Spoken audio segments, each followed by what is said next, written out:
Assalamualaikum sahabat The Farmer, jumpa kembali di Resonansi RYID dengan berbagai permasalahan yang terjadi dari buntut perjuangan KDM sejauh ini yang tentu terus menuai kontroversi ya.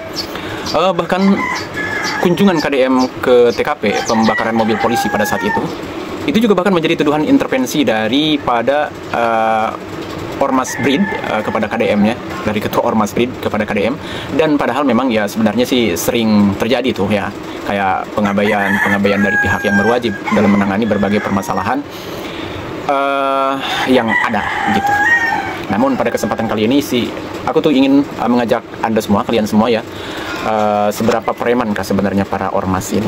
Dan kita benar-benar sih harus melihat gitu realitasnya tuh di masyarakat tuh sebentar seperti apa ya kelakuan para ormas-ormas ini, atau misalnya sebenarnya mungkin para preman yang mengaku dirinya sebagai ormas. Mungkin sih sepertinya seperti itu ya. Nah, sekali lagi sebenarnya aku ingin disclaimer dulu ya pada kalian bahwa nggak semua ormas kayak gitu, dan itu aku setuju, dan masih banyak ormas yang memberikan kontribusi terbaik ya untuk bangsa ini, untuk negara ini, dan untuk masyarakat ini gitu. Dan ya jejak digital kita mengetahui atau mencatatlah akan hal itu ya. Dan aku nggak peduli sih kalian berbuat dosa misalkan ya untuk para pelaku atau misalnya para pengikut ormas ini. Saya sih nggak terlalu peduli kalian mau melakukan apa aja gitu, atau misalnya melakukan dosa, itu terserah lu, itu terserah kalian semua ya, dan aku tidak terlalu peduli untuk hal itu. Namun yang menjadi masalah bagiku kalau perbuatan kalian itu meresahkan kami, merugikan kami, atau misalkan ya menindas kami gitu, atau misalnya merugikan negara ini. Itu yang terpenting. Jadi Anda bebas berkreasi, tapi bukan berarti bebas melakukan premanisme dan melakukan apa saja. Jadi sekali lagi, kalau kalian ingin berdosa saya tidak ada masalah dengan urusan itu. Itu urusan kalian bersama Sang Pencipta. Tapi jangan rugikan kami, jangan intimidasi kami. Itu aja. Dan untuk teman-teman ya, sahabat RYID, Resonansi RYID, aku ingin mengajak kalian bagaimana sebenarnya kelakuan si para apa itu ya. Dan aku ingin melihatnya di sini, di video TikTok ya.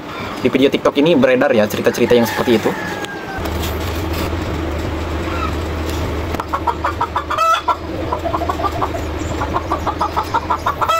Nah, mari kita lihat teruskan ya.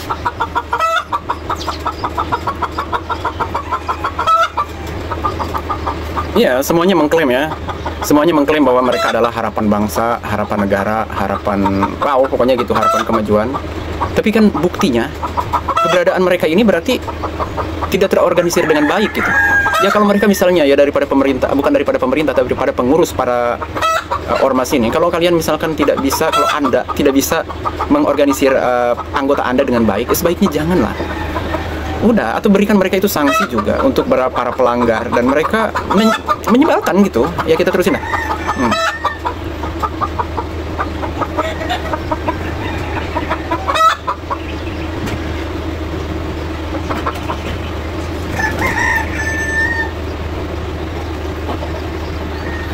Ya setuju, meresahkan banget ya, meresahkan banget ya. Oke.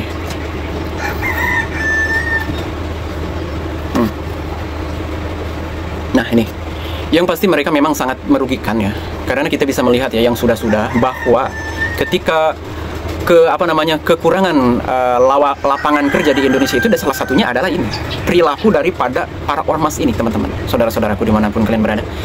Para ormas ini tuh mereka tidak bekerja, hanya mereka mengambil, meminta, memaksa, dan mengintimidasi. Bahkan itu yang kita lihat ya dari jejak-jejak digital kita. Mereka sehingga pada akhirnya gitu investor yang datang ke Indonesia itu kabur ke luar negeri. Karena apa ya? Karena tidak kuat dengan yang namanya ormas ini gitu.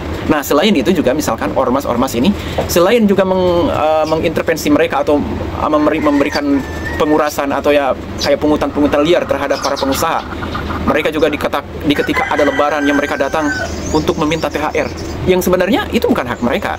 Udah gitu juga ya memang ada juga kebiasaan budaya kita, yaitu budaya THR, dimana di saat budaya THR ini kan kadang-kadang kita ini kerja kurang, tetapi kita malah minta lebih gitu untuk 1 bulan ini saja gitu, tapi yang lainnya tentu saja memang tidak misalkan. Dan ini ya benar-benar permasalahan buat bangsa Indonesia. Kenapa bangsa Indonesia itu menjadi sedikit lapangan kerja, PHK habis-habisan? Karena apa? Karena orang yang masuk kerja juga di sana, orang yang masuk kerja itu di pabrik misalnya, yaitu orang-orang yang tidak memiliki kemampuan, orang-orang yang kurang kemampuannya gitu. Karena mereka yang bisa masuknya itu kadang-kadang dengan uang. Uangnya dari mana? Apakah mereka kaya? Apakah mereka memiliki kemampuan? Kadang-kadang enggak juga. Terjadinya misalnya karena minjam uang kepada Bang Emok gitu ya. Ya, untuk mendapatkan pekerjaan di sebuah pabrik, entah itu di pabrik tekstil misalnya, atau misalkan di kayak pabrik terkenal lah di Indonesia ya, Garmen, atau misalkan ada yang paling terkenal lagi Nike GSI misalnya, saya mohon maaf. Ya, karena itulah mereka mau masuk sana harus bayar. Bayarnya kepada siapa? Ya kepada yang namanya ormas ini. Terus ormas ini biasanya berafiliasi juga dengan pemerintah yang ada di taraf desa. Itu kerjasama dengan orang desa. Maaf, saya bukan fitnah ya. Ini sering kita lihat masalahnya. Ini bukan fitnah untuk kalian semua, bukan fitnah. Namun ini memang kenyataan yang bisa membuat kami resah, yang membuat kami ini merasa ngerik lah, ngerasa, ayo gimana gitu. Nah itu. Jadi sebenarnya kesusahan yang kita buat itu ya, saya mohon maaf, kemungkinan besarnya adalah dari ormas. Karena mereka mengatasnamakan masyarakat, tapi mereka melakukan kejahatan. Ya, jadi ayolah. Ya kalau kalian masih pengen menjadi ormas, ayo. Ultimatum orang-orang yang berbuat jahat. Tetapi kalau menurut aku sih, kayaknya bubarkan deh. Apa sih gunanya gitu? Apakah ada keuntungannya? Ya saya pengen dengar deh, kalau misalnya jadi ormas itu, gajinya berapa gitu untuk anggotanya itu, gajinya berapa? Ya cuma gitu aja, pengen jago-jagoan, misalnya pengen mengambil melakukan pungutan-pungutan liar, gitu aja kan. Selebihnya itu ya menjijikan. Baik, kita lihat deh, terus kita lihat ya. Sini.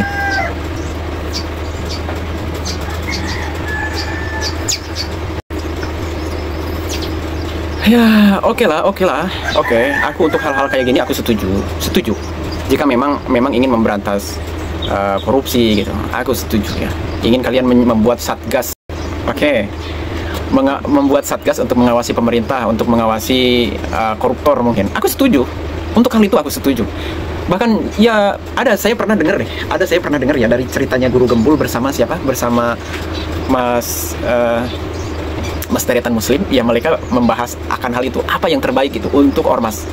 Ya mungkin ormas disuruh berburu para koruptor deh, hakimi. Aku setuju baru itu. Karena apa ya? Karena ya tentunya menghakimi dengan cara-cara yang elegan juga. Jangan sampai istilahnya justru orang yang tidak bersalah yang kalian rusak. Karena para koruptor ini akan sangat pintar, dan saya tuh curiga. Jangankan sekelas ketua ormas gitu, sekelas presiden saja yang memiliki senjata itu susah. Ya pokoknya mereka itu sangat-sangat ada tekanan yang sangat kuat. Ya kalau kalian misalnya benar-benar ya Pak Ketua GRIP, Anda semua ingin membuat satuan tugas gitu untuk menyelesaikan permasalahan negara, kalian ingin menjadi ingin menjadi negara bayangan kah? Atau misalnya justice of underground kah misalnya? Itu terserah, aku sih setuju aja gitu. Tapi yang terpenting kalian juga harus melihat ini dengan betul-betul realitas. Ya, bahwa banyak sekali orang yang melakukan kejahatan lalu dia sembunyi, atau misalnya gini lah, lempar batu sembunyi tangan. Itu sering terjadi di negara kita. Dan tentunya untuk para koruptor yang korupsinya tuh sampai triliunan, ya mudah sekali bagi mereka ya untuk merubah wajah misalnya, merubah penampilan, dan merubah identitas. Itu mudah saja bagi mereka. Dan ini akan menjadi bahaya juga. Karena Karena bisa jadi salah sasaran gitu. Nah, terus apa yang harus kita lakukan untuk hal ini? Ya tentu kita harus terus melakukan evaluasi lah, atau melakukan pembelajaran atau meneliti bahwa ini pantas atau tidak untuk dilakukan. Amanah dari Ketua Umum, inilah GRIP. GRIP bukan ormas yang kedatangannya ditakuti oleh masyarakat. Inilah GRIP. GRIP yang kedatangannya selalu dinanti oleh masyarakat. Jadi Bapak Ibu sekalian, iya, tapi nyatanya kan tidak seperti itu. Nah ini dia, coba lihat, apa ini? Mereka berperang satu sama lain.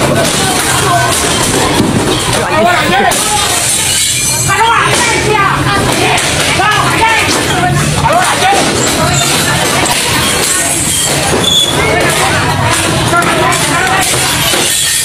mereka lakukan itu. Oke, teman-teman, kita bisa melihat ya. Hal yang hari ini menonjol, yang tentu saja saya katakan tidak semua mungkin dari mereka tuh yang seperti itu. Tapi saya katakan bahwa para ormas ini sudah gagal dan bahkan sudah memperumit permasalahan gitu. Ya sudah memperumit permasalahan kepada urusan-urusan pemerintah. Sebenarnya ya setuju kalau misalkan di antara mereka seperti yang tadi mereka katakan, bahwasanya ingin membuat satuan tugas untuk melihat perilaku dari pemerintah. Aku setuju banget gitu. Tapi ya jangan Jangan melakukan hal itu dengan gegabah. Ini permohonan saya mungkin ya, sebagai seseorang rakyat biasa. Saya hanya seorang petani, dan saya juga akan katakan bahwa saya bukan orang terdidik juga, tapi kita harus belajar ya, mengevaluasi dan melihat apa sebenarnya yang terjadi, yang terus-menerus di kampung kita ini atau di negara kita ini terus bergulir gitu. Dan saya sih berharap ya untuk kita semua juga lebih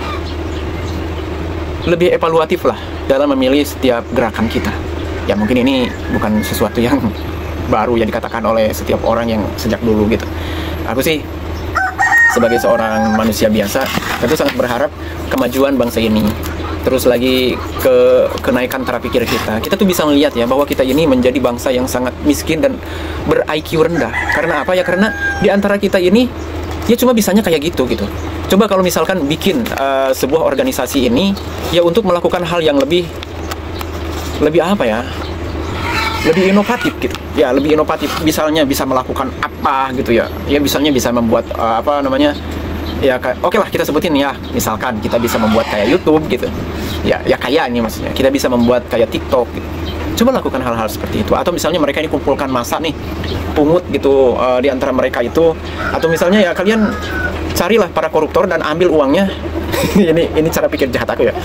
Ambil uangnya dan lakukan untuk membuat inovasi-inovasi untuk bangsa ini. Jangan dimakan sendiri, jangan ya hanya untuk melakukan hal-hal bodoh. Makanya jangan rekrut anak buah ini semau-maunya gitu. Ya pokoknya harus orang-orang yang berbakat gitu harusnya. Ini mah orang yang sudah tidak ada gunanya, yang kalantang kuluntung misalnya di jalan, justru mereka dijadikan sebuah anggota. Justru malah mereka merasa bahwa dirinya itu menjadi kuat karena mereka memiliki anggota atau teman-teman yang begitu banyak gitu. Atau mereka merasa misalnya dirinya terlindungi, sehingga pada akhirnya semuanya menjadi bumerang juga sih bagi negara kita ini yang sudah semakin terpuruk. Saya mohon maaf ya, kadang-kadang ya, saya merasa sedih banget sih melihat kejadian di bangsa ini. Ada orang yang seperti KDM ingin maju ya, Kang Deddy Mulyadi ingin maju gitu, memberikan ultimatum banget gitu kepada rakyatnya, kepada pemerintahan yang ada di bawahnya, kepada polisi supaya siap tanggap gitu. Tapi ya justru para ormas ini nggak terima melihat ada yang kayak gini gitu. Karena apa ya? Karena mungkin selama ini polisi dianggapnya oleh mereka nih, oleh para ormas, ya udah bagus karena membuat para ormas ini merasa lebih lega, leluasa dalam melakukan aksi-aksi. Ya mohon maaf ya, aksi itunya gitu.